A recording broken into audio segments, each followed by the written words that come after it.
Señor, por tu palabra, que es vida, que es la verdad, Señor, que es poder, es el mensaje de tu corazón al nuestro, Señor, escrito por tu Espíritu Santo a través de hombres santos. Gracias, Señor, por la confianza que podemos tener en ella. Pido, Señor, que nos ayudes en estos momentos de enfocar en el tema que tenemos por delante esta mañana sobre misiones, que sea el corazón de nuestras vidas, Señor, de nuestra iglesia. Pido, Señor, que me ayudes a mí a explicar bien el tema y que tú nos ayudes, Señor, a ponerlo en práctica. Gracias, Señor, por nuestra iglesia, por amarnos, por enviar a tu Hijo. Porque estuvimos condenados, Señor, pero ahora tenemos vida eterna, vida nueva en Cristo Jesús. Gracias, Señor, que esa luz se ha resplandecido, Señor, en nuestros corazones. Ayúdanos a dispersar las tinieblas en este mundo, uno por uno, Señor, testificando de nuestro Salvador a este mundo perdido. Gracias, Señor, en el nombre de Cristo lo pedimos. Amén.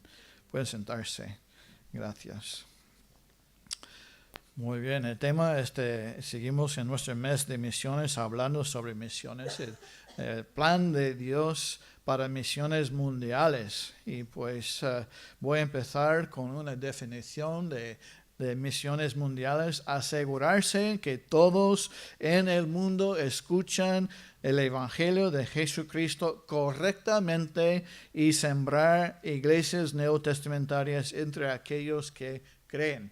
Esas son nuestras órdenes, esta es nuestra razón de ser, esto es lo que estamos haciendo ahora mismo en este mundo. Somos una iglesia predicando el Evangelio para la extensión de la palabra de Dios, para la salvación de almas, para el crecimiento del reino y sembrando nuevas iglesias aquí en Murcia y alrededor del mundo. ¿Por qué es importante que cada creyente entienda el plan de Dios para misiones? ¿Dónde encajan las misiones mundiales en la vida de una iglesia local? Y pues voy a leer algunas declaraciones y luego tú me dices que corresponden a cada una de estas declaraciones, si es verdad o no, si es cierto o no. ¿Cuáles son ciertas y cuáles son falsas? Lo voy a poner aquí en la pantalla. Entonces, preceptos de las misiones mundiales. No sé si habéis preparado para ese examen esta mañana, pero hay exámenes los domingos también para los que están en la universidad. Número 1. No sé si lo podéis ver, la letra un poco pequeña, pero ¿cierto o falso? Dios hace responsables a los misioneros de la evangelización mundial. No digas nada, vamos a ver. Número 2. Los misioneros deben dejar de interferir en las vidas y culturas de las gentes de otros países. Número 3. La Biblia es misionera a través de todo el libro. Número 4.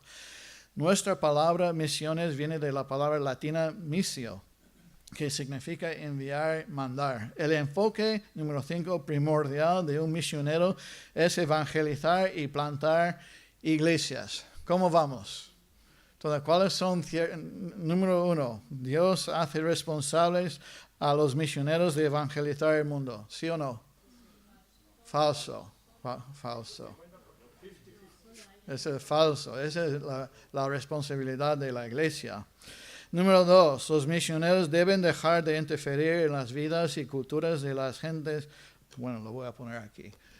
Los misioneros deben dejar de interferir en las vidas y culturas de las gentes de otros países.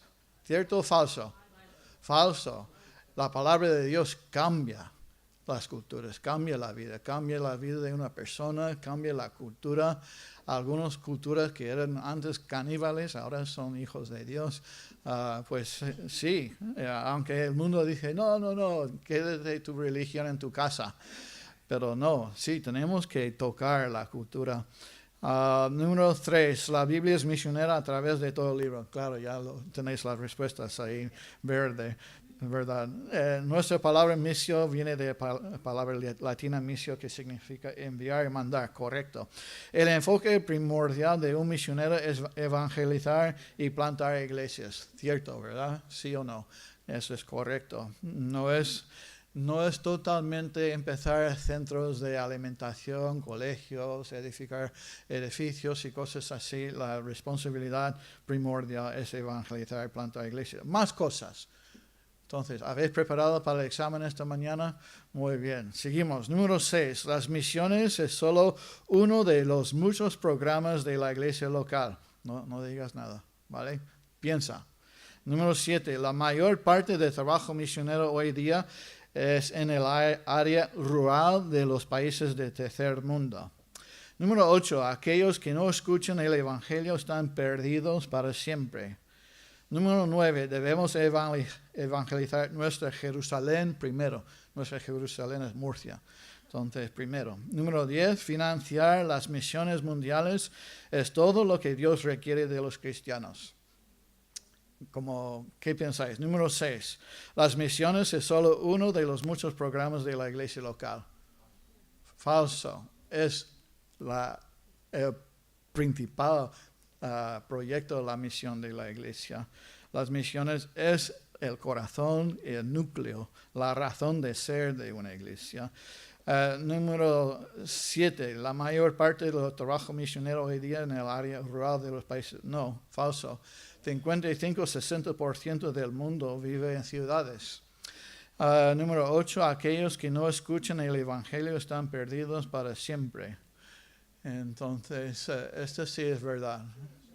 Número 9. Debemos evangelizar nuestra Jerusalén primero. Murcia primero. Y Judea y Samaria y hasta el último de la tierra. A la vez. Entonces, a la vez todo. Nosotros nos preocupamos de Murcia.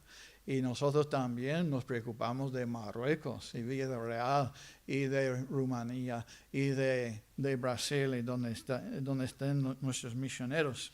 Número 10. Financiar las misiones mundiales es todo lo que Dios requiere de los cristianos. Falso. Compromiso total, entero de nosotros. No solamente nuestro dinero, nuestras vidas. Entonces, vamos a comparar esas enseñanzas, esos preceptos con lo que enseña la palabra de Dios esta mañana. Entonces, ¿qué enseña la Biblia acerca del origen de misiones mundiales? ¿Cuál es correcto? Las misiones empezaron con los documentos del Antiguo Testamento, las misiones empezaron con la nación de Israel, las misiones empezaron con la encarnación de Jesucristo, o las misiones empezaron con la Gran Comisión, o las misiones empezaron en la eternidad en el corazón de Dios. ¿Se puede bajar la temperatura, Diego, por favor? Entonces, ¿empezaron con los documentos del Antiguo Testamento? No. La nación de Israel, no. Con la encarnación, no. La Gran Comisión, no. Empezó en la eternidad, en el corazón de Dios. El número 5 es la respuesta correcta.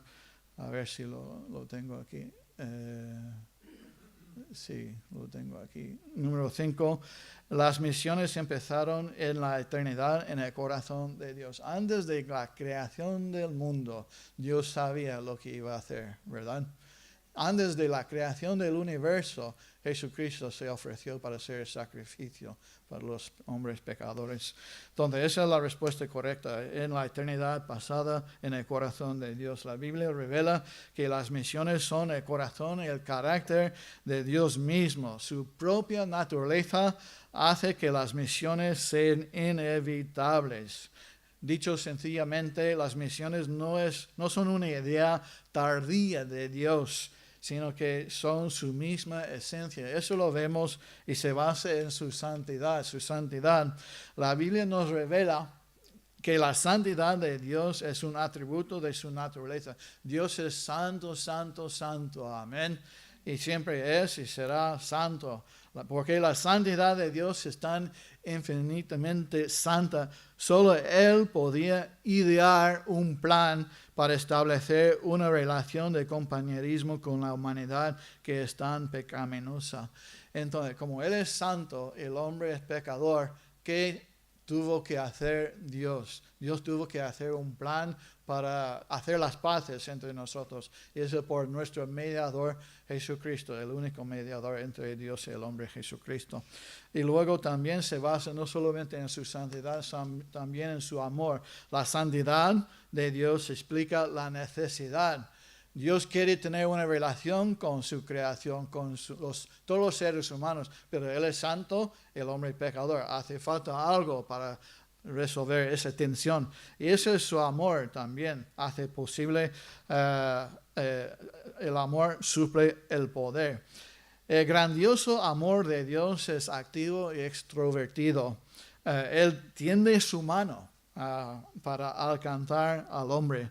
El gran amor de Dios que mueve e inspira a sus hijos a llevar el mensaje de su amor redentor a todas las personas se manifiesta en el movimiento misionero. Los creyentes debemos tener ese mismo amor que Dios tuvo o tiene para nosotros. Su santidad exige las misiones y su amor lo hace posible. Nosotros, renovados, renacidos y hechos nuevos, tenemos el mismo. El amor de Dios nos constreñe, dice 2 Corintios 5, que si uno murió por todos, luego todos murieron. Entonces nosotros tenemos este mismo amor puesto por Dios en nosotros. Y pues un teólogo, cuando le preguntaron qué es el pensamiento más grande que tenía de la Biblia, contestó: Cristo me ama, eso sé, porque la Biblia me dice así. Los niños lo saben, ¿verdad? Incluso en la escuela dominical. Ese es el pensamiento más grande de la Biblia. Dios me ama. ¿Eso lo sé? ¿Cómo? Porque la Biblia me dice así. Ese es el resumen de la Biblia. Muy bien, seguimos. ¿Qué enseña el Antiguo Testamento acerca de las misiones mundiales? Vamos a hacer un repaso de toda la Biblia esta mañana. ¿Listos? ¿Vale? Bien, puesto las gorras para pensar. El Antiguo Testamento es principalmente la historia del pueblo de Israel, escogido por Dios para llevar su nombre a todas las naciones, y cuenta su fracaso en llevar a cabo esa misión. Como nación no estaba actuando de acuerdo con el propósito para el que había sido elegido. Dios quiso usar el pueblo de Israel para proclamar su luz y su nombre y su gloria y su majestad por todas las naciones. Lo que pasó es que la nación de Israel se encogió en sí mismo. Guardó su religión, su fe, su Dios para sí mismo. Y las naciones gentiles, distintos grupos étnicos, deberían ser guiados a Dios, a adorar a Dios Jehová, por la manifestación de todo lo que Dios hizo a través de la nación de Israel, su pueblo. Ellos deberían ser la nación milagrosa de Dios, que serían un ejemplo de la verdadera naturaleza de Dios, a desear que todas las gentes del mundo le conocieran y le adoraran. Vamos a ver algunos versículos, lo voy a poner aquí en la pantalla, pero en 1 Reyes 8 dice: Asimismo, el extranjero que no es de tu pueblo Israel, que viniere de lejanas tierras a causa de tu nombre, pues oirán de tu gran nombre, de tu mano fuerte, de tu brazo extendido, y viniera a orar a esta casa. Tú oirás en los cielos, en el lugar de tu morada, y harás conforme a todo aquello por lo cual al extranjero hubiera clamado a ti, para que todos los pueblos de la tierra conozcan tu nombre y te teman como tu pueblo Israel, y entiendan que tu nombre es invocado sobre esta casa que yo edifiqué. Aquí son las palabras de Salomón. Está hablando Salomón de qué. Esa casa, ese pueblo debe ser luz a todo el mundo, ¿vale? Y dijo David: Salomón, mi hijo, es muchacho y de tierna edad, y la casa que se ha edificado a Jehová ha de ser magnífica por excelencia, para renombre y honra en todas las tierras. Ahora pues yo le prepararé lo necesario. Y David, antes de su muerte, hizo preparativos en gran abundancia. Y otro versículo aquí, Salmo 40, versículo 3. Puso luego mi boca cántico nuevo, alabanza a nuestro Dios. Verán esto muchos y temerán y confiarán en Jehová, ¿verdad? Ese es el versículo muy conocido por todos. Entonces, este gráfico explica la razón de ser de la nación de Israel. Israel, pueblo escogido de Dios, y pues predicando, siendo una manifestación de la obra milagrosa de Dios en sus vidas, a través de la nación, sus milagros, sus obras, su provisión, su cuidado, todo. Ese debe ser un mensaje vívido a las naciones. Ven y ve, ven y ve. Pero Israel no cumplió ese propósito. Las naciones gentiles debían acudir a contemplar la hermosura de Jehová, inquirir en su santo templo, deben destruir sus falsos dioses, adorar al único Dios verdadero y vivo. También debían compartir las esperanzas mesiánicas de Israel, de que viene el Salvador un día. Y como resultado de toda esa obra, esas visitas, muchos gentiles se convirtieron en prosélitos judíos. Este era el plan. Algunos historiadores afirman que en la época de Cristo 1/3 de los judíos eran prosélitos. Entonces, eso está bien, pero no es suficiente, porque ellos dicen, ven a nosotros a buscar, cuando nosotros tenemos que ir a ellos. Vamos a empezar también con el pacto de Dios con Abraham. El llamamiento de Abraham, podemos decir que Abraham fue el primer misionero. Sí, Dios le llamó desde Ur de los Caldeos. El pacto de Abraham, Dios promete bendecir a Abraham y su simiente, y que todos los grupos étnicos de la tierra serían bendecidos en él. Y vemos los resultados de esto hasta hoy, el pueblo de Israel. Entonces, en ese sentido, cierto sentido, Abraham fue el primer misionero, dejó su pueblo, dejó su padre, vivió en un país que Dios había escogido para él. Él sería padre de la nación de Israel, escogida esa nación para revelar a Dios a otras naciones. Entonces, vemos aquí en la vida de Abraham la obra de Dios, el plan de Dios de misiones. Voy a hacer a través de ti un pueblo grande y va a ser notorio mi nombre a través de ti. Donde vemos la relación de Israel con los gentiles en el Antiguo Testamento. Abraham fue testigo a los cananeos y amorreos y todos los pueblos a su alrededor. Abraham fue un gran testigo a la gente en Egipto, ¿sí? Y Noemí guió a Ruth, su nuera moabita, a confiar en el verdadero Dios. Podemos pensar en muchos que como la reina de Sabá vino y vio la grandeza, la riqueza de Salomón y lo valioso que es ser un seguidor de Jehová. Esther, prediqué hace 2 semanas sobre Esther, ¿verdad? Mardoqueo fueron una bendición a todo el imperio persa. Entonces, el profeta Elías guió una persona, guió la vida de Sarepta de Sidón a Dios. Todos son extranjeros. El profeta Eliseo presentó a Dios verdadero a Naamán, leproso, general de Siria. Jonás predicó, ¿dónde? Nínive. Esos fueron todos, el pueblo entero era extranjeros. Nínive, ciudad gentil, todo el pueblo se volvió a Dios. Daniel y sus 3 amigos hebreos fueron una gran bendición a los babilonios. Vemos aquí porciones de la Escritura en el Antiguo Testamento donde el pueblo de Dios sí hizo caso al mandato de Dios de ser luz a las tierras y a los pueblos del mundo. Y hay muchos otros ejemplos del corazón de Dios, que siempre ha tendido hacia el hombre y a todas las naciones. Vamos a ver, ahora después de la historia, vamos a buscar en los Salmos, las misiones mundiales reveladas en los Salmos. El himnario de Israel, los Salmos, escritos por David y otros. están repletos con los propósitos misioneros de Dios. Podemos ver el corazón de Dios también en esos salmos, la invitación de Dios para que todos los hombres adoren y conozcan y sirven al verdadero Dios. Está claro en toda la Biblia. No puedes leer la Biblia y pasar por alto este tema. Vamos a ver en Salmo capítulo 2, la instrucción de Dios a los reyes y jueces de la tierra de servir a Jehová y honrar al Hijo.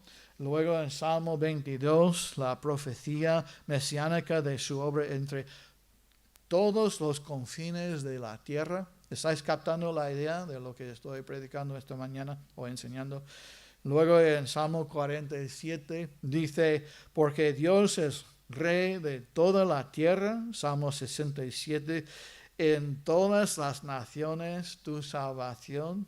Y luego en Salmo 72, benditas serán en él todas las naciones, lo llamarán bienaventurado.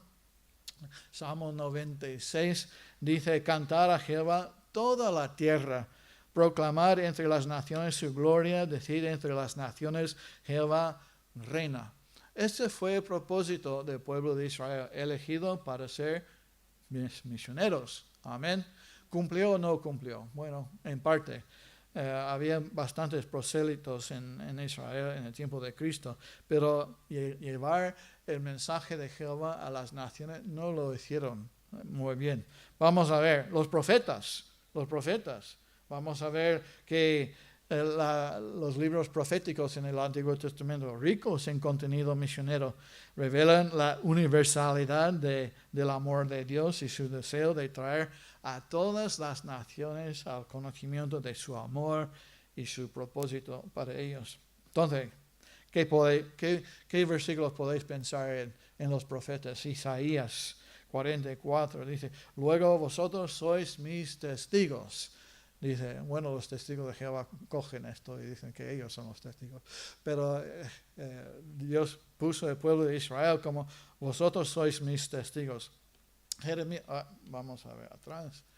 Entonces, Jeremías 1 dice, te di por profeta a las naciones. Ezequiel 39 dice, yo pondré mi gloria entre las naciones. Joel 22, 2:32 dice, y todo aquel que invocare el nombre del Señor será salvo. ¿Dónde se repite esto en el Nuevo Testamento? ¿Ah? Y todo aquel que invocare el nombre de Jehová será salvo. ¿Dónde se repite esto en el Nuevo Testamento? Romanos 10, 13. Y todo aquel que invocare el nombre de Jesús será salvo. Y aquí en Joel dice, todo aquel que invocare el nombre de Jehová será salvo. Es la misma persona, ¿verdad? El mismo Dios, ¿verdad? Jehová, Jesús. Entonces lleva los testigos de Jehová este versículo. A ver qué dicen. Jonás, dice los profetas, Jonás, y no tendré yo piedad de Nínive. Nínive era una ciudad gentil. Y Dios quiso mostrar misericordia a esa gente. Malaquías, grande es mi nombre entre las naciones. Y no estamos hablando del pueblo de Israel, estamos hablando de los gentiles. Entonces la palabra de Dios en cuanto a las misiones mundiales no tiene fecha, no tiene límite, siempre ha sido y es el deseo más grande del corazón de Dios, que todas las gentes del mundo tengan conocimiento de su amor. ¿Estamos bien hasta aquí? Entonces, algunos dicen, bueno, las misiones, esas son del Nuevo Testamento. ¿Tú ves el corazón de Dios en el Antiguo Testamento también? ¿Sí o no? Amén. ¿O necesitáis más versículos? Sí, podemos ver todo esto en el Antiguo Testamento. Abraham fue el pueblo de Israel, los salmos, la historia, los profetas, todo exponiendo el corazón de Dios. Ahora pasamos al Nuevo Testamento. ¿Hay la gran comisión en el Nuevo Testamento? Por supuesto. Ahí es donde vamos siempre. ¿Por qué vino Jesucristo al mundo? Para buscar y salvar. Hemos leído aquí en Juan capítulo 3, el mundo era ya condenado. No vino para condenar, el mundo ya era condenado. todo aquel que en él cree no es condenado, pero el que no cree ya es condenado. Entonces vino Jesucristo al mundo para salvar al mundo. ¿Y con cuál de las siguientes afirmaciones estás de acuerdo? Otro examen. ¿Listos? Bien, vamos a ver. A ver. Número 1. Hay que pensar. Hay premio después, ¿verdad? No hay premio. Estoy mentiroso. Número 1. ¿Por qué vino Jesucristo? ¿Podéis ver la letra pequeña? Para poner un ejemplo que toda la gente debe seguir. Para buscar y salvar lo que se había perdido. Número 3. Para enseñar a las gentes una manera mejor de vivir. Para llamar a un pueblo por su nombre. Sí. Para proveer la manera de que todos reciben una vida abundante y eterna. Bueno, entonces, no vino, ese es un fruto, pero no el propósito. Entonces, número 1 y número 3, para poner número 1 y 3 no son la verdad, ¿vale? Número 1 y número 3. 2, 4 y 5, sí. No vino solamente para ser un ejemplo. Hay muchos que dicen, es un buen maestro, un buen ejemplo, un mártir, él es uno bueno para seguir.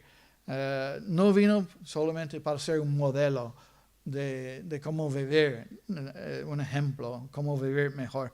Cristo no vino para darte una vida mejor.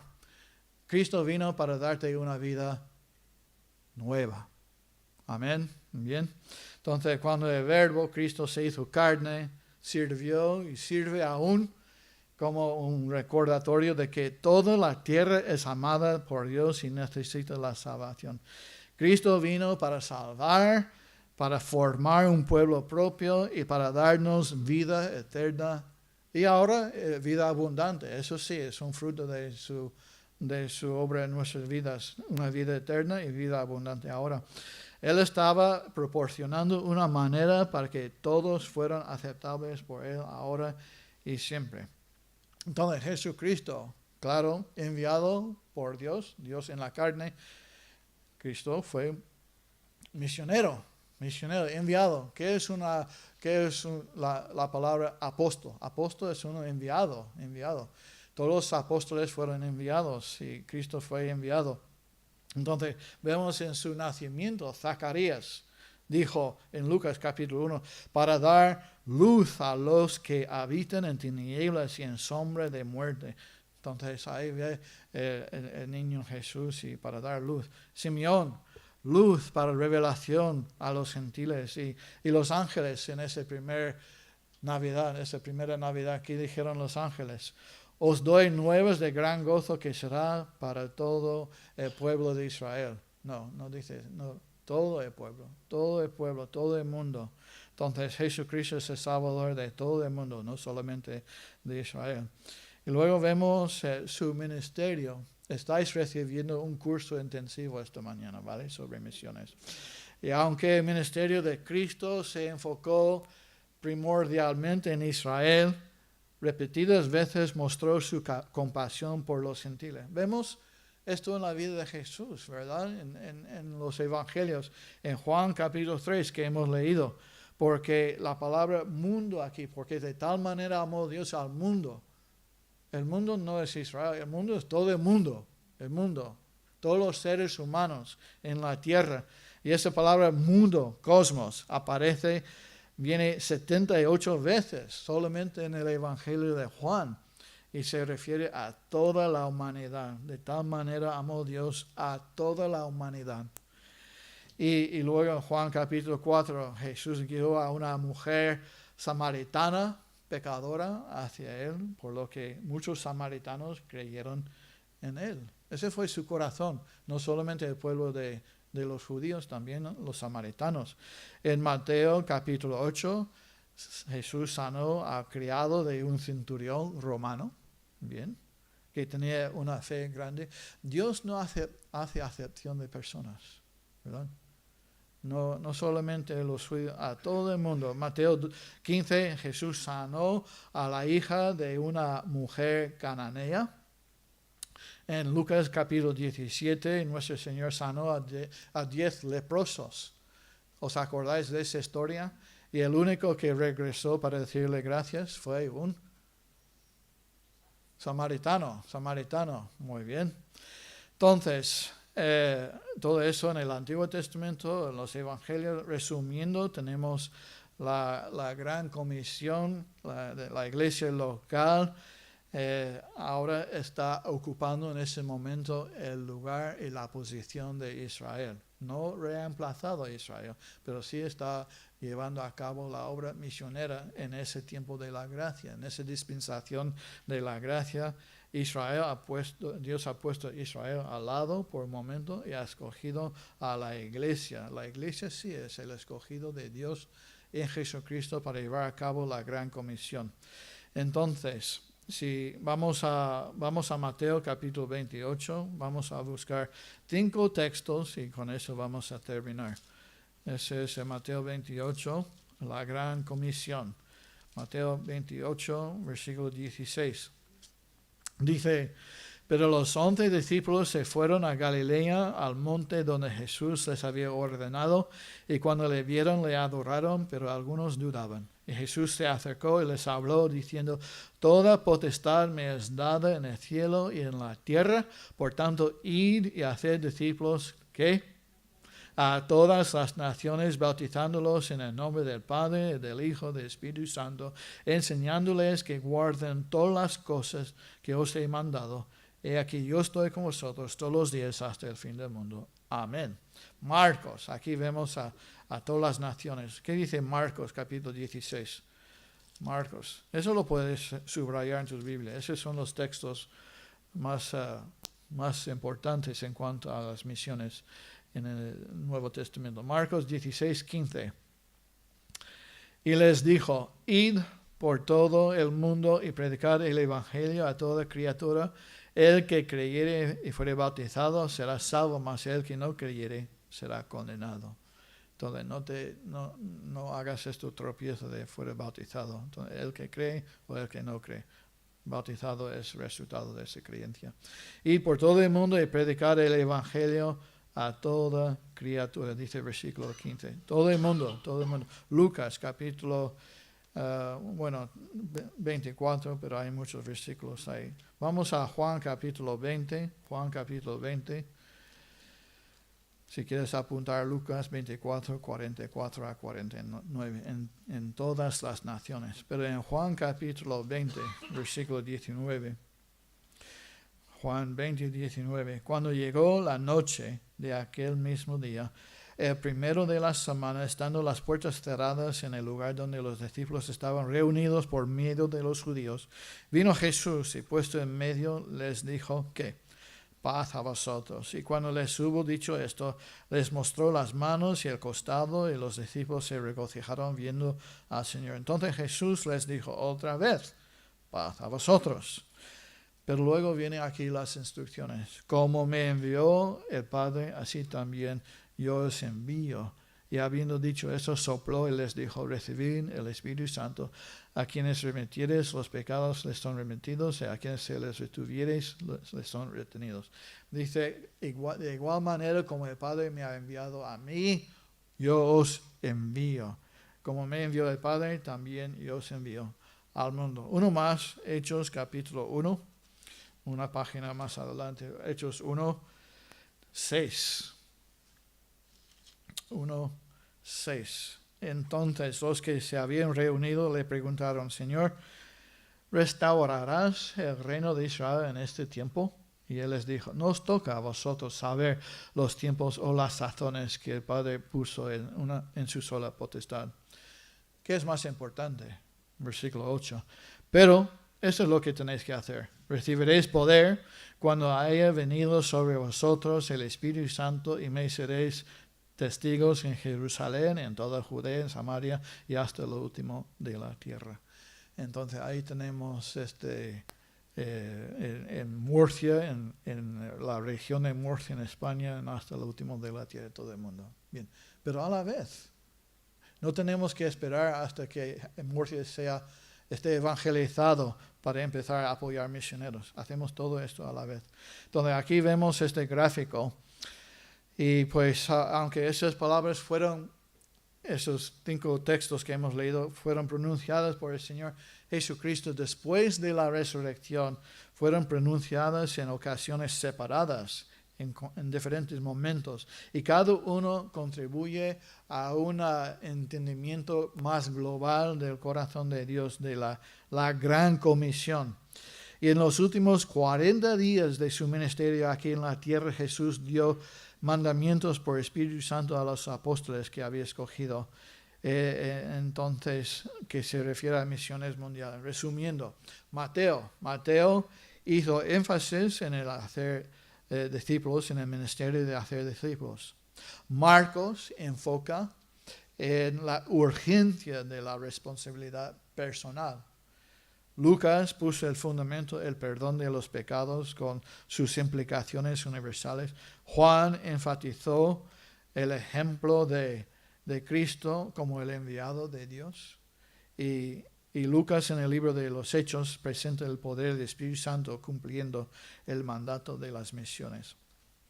Entonces, para terminar, todo eso está claro, la tarea es clara, el plan de Dios para misiones. Vemos aquí en toda la Biblia ese recorrido rápido a través de toda la Biblia esta mañana para mostrar el corazón de Dios. ¿Qué es el corazón de Dios? Su amor hacia el ser humano. Entonces, para no dejarnos en nuestro pecado, para no dejarnos ir al infierno sin una salida, como ese gran amor envió su Hijo a salvarnos, nosotros tenemos la misma misión. Dios hizo su parte en enviar su Hijo, proveer la salvación, la salida por medio de su Hijo. Nosotros tenemos que llevar el mensaje a todo el mundo. Entonces la tarea es esta. Es la obligación de cada creyente que forma parte de una iglesia neotestamentaria de ser también una parte significante del equipo mundial para predicar el evangelio a todos, en todas partes. Vamos a imaginar una situación hipotética. Si la Iglesia Bautista Bíblica de Murcia fuese la única iglesia en el mundo, ¿cuál sería nuestra responsabilidad? Todo el mundo, todo el mundo. Si fuésemos la única iglesia en el mundo, todavía tendríamos la responsabilidad de alcanzar a todo el mundo. Amén. Bueno, entonces aquellos que se convierten en creyentes deben ser parte de una iglesia neotestamentaria local para que así puedan formar parte de ese equipo. Y voy a terminar con esa frase. Todos aquí son misioneros. Y si no eres un misionero, eres un candidato para ser evangelizado. Entonces, o eres un misionero o eres un campo misionero. Entonces, todos tenemos esta responsabilidad. Entonces, que nos ponemos de pie, por favor, y vamos a entregar este mensaje al Señor en oración. Padre amado, muchas gracias, Señor, porque vemos en esta